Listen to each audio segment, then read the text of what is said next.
দস্তুর অবিলম্বে termination letter. লড়াই লড়াই লড়াই চাই, এই লড়াই বাঁচার লড়াই।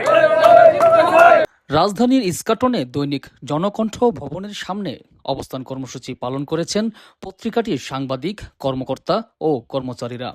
তাদের অভিযোগ, শ্রম আইন ও প্রচলিত বিধিবিধানের ন্যূনতম তোয়াক্কা না করেই দৈনিক জনকণ্ঠের ১৩৫ জন সাংবাদিক, কর্মকর্তা ও কর্মচারীকে অবৈধভাবে গণছাঁটাই করা হয়েছে।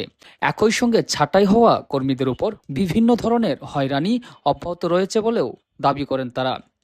রোববার দুপুরে জনকণ্ঠ ভবনের সামনে আয়োজিত এই অবস্থান কর্মসূচিতে অংশ নিয়ে ভুক্তভোগীরা গণছাঁটাইয়ের সিদ্ধান্ত প্রত্যাহার এবং তাদের ন্যায্য অধিকার নিশ্চিত করার দাবি জানান।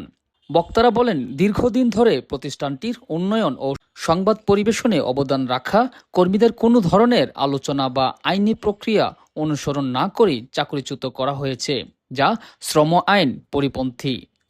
এ সময় তারা সংশ্লিষ্ট কর্তৃপক্ষের প্রতি দ্রুত হস্তক্ষেপের আহ্বান জানান এবং ছাঁটাই হওয়া সাংবাদিক, কর্মকর্তা ও কর্মচারীদের পুনর্বহালের দাবি জানান। দাবি আদায় না হওয়া পর্যন্ত শান্তিপূর্ণ কর্মসূচি অব্যাহত থাকবে বলেও ঘোষণা দেন আন্দোলনকারীরা। রানা আলিফ, Echo 24, ঢাকা।